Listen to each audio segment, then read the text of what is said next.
Every gilded cage is built with walls of comfort. The only question is what you're paying for them.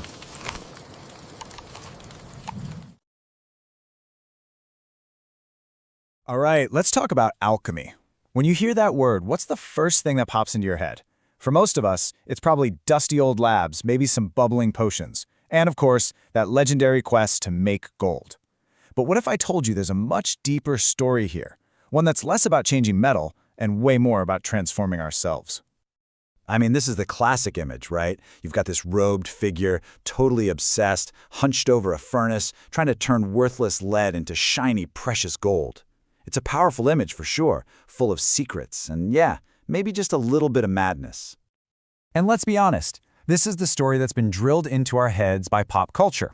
From the Philosopher's Stone and Harry Potter to, countless other fantasy stories, alchemy usually gets filed under magic. It's something for wizards and dragons, not for the real world.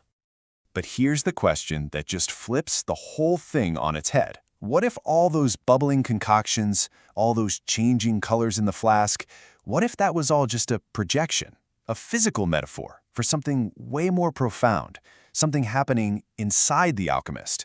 Because that, right there, is where we find the real secret of alchemy.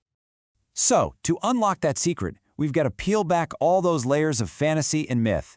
We need to meet the real people behind the legends. And you'll find they weren't just sorcerers, they were actually some of our very first experimental scientists.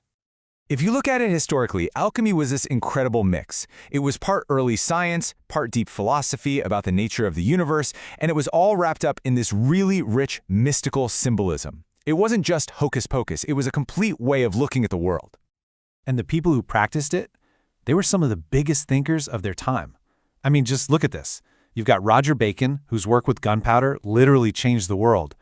Paracelsus, who basically laid the groundwork for modern medicine. Even a theological giant like Thomas Aquinas took it seriously. Their experiments, their drive to figure out how stuff changes, that became the foundation for modern chemistry. Okay, so if these were serious, brilliant people, what were they really searching for? If it wasn't just about getting rich quick, then what was the real point of the great work, as they called it? Well, their true prize wasn't actual physical gold.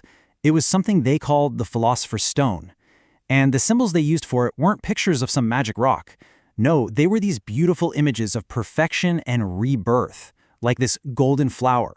It represents the birth of the Filius Philosophorum, the philosopher's child, a symbol for a brand new, perfected state of being. This is so important. You see this phrase over and over in their old texts. Our gold is not the common gold. It's like they were shouting it from the rooftops, trying to tell everyone that their quest had nothing to do with money. The gold they were looking for was internal, spiritual, and way more valuable than anything you could dig out of the ground. So, the lapis philosophorum, the philosopher's stone, it was the ultimate symbol of human potential. It stood for reaching a state of complete wholeness, where all the messy, conflicting parts of yourself finally come together in a perfect, enlightened whole. It wasn't an object you could find, it was a state of being you had to achieve. And this leads us to the most mind-blowing interpretation of alchemy, one that was really unlocked in the 20th century by the psychologist Carl Jung. What he realized was that the alchemists had, probably without even knowing it, created this incredibly detailed map of how the human mind works. Jung's big insight was this. When an alchemist was staring into his flask, watching things bubble and change color, he wasn't just seeing a chemical reaction. He was actually projecting his own unconscious mind onto the stuff in the flask. The transformation he saw in that vessel was a perfect mirror for the transformation happening inside his own soul.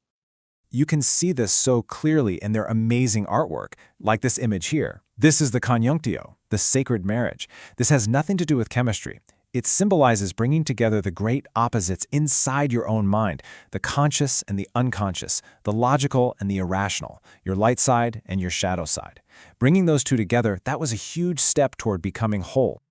But this journey wasn't easy. Not at all. In fact, it had to start in the dark. It started with a stage they called the Nigredo, the blackening. This was all about chaos, decay, things falling apart. Psychologically, it's what we might call the dark night of the soul. It's that painful but absolutely necessary time when your old self has to dissolve before a new, better version of you can be born. So what does this final whole integrated self even look like? Well, across all of human history, in cultures that had no contact with each other, people have spontaneously come up with the same symbol to represent it: the mandala, the magic circle. Now check this out, because this is wild. On the left, you've got a really complex mandala from a European alchemical book, and on the right, that's a Hindu Sri Yantra. They look incredibly similar, don't they? Both are using these nested circles and squares to map out the order of the cosmos and, at the very same time, the order of a balanced whole mind. And it doesn't stop there. Go halfway around the world, and you find the famous Aztec calendar stone. And what is it? It's another perfect mandala. It takes the chaos of time and organizes it into this beautiful, ordered whole, all centered around one divine point. This symbol for the self, it's just universal. So what's the engine that drives this whole process? Well, look at another key alchemical symbol, the Ouroboros, the snake eating its own tail. It's such a brilliant image for the paradoxical nature of the psyche. It represents that endless cycle of destruction and recreation. The old you has to be consumed for the new you to be born, over and over again. That's the engine of transformation. So what does any of this ancient mystical stuff have to do with us today? The answer is pretty much everything. If you strip away all the weird symbols, the alchemist's quest is the same timeless human quest we're all on, the quest for self-knowledge. There's this old alchemical saying that Jung loved, and it just hits the nail on the head. The art requires the whole man. This great work of becoming a whole person, it's not a weekend hobby.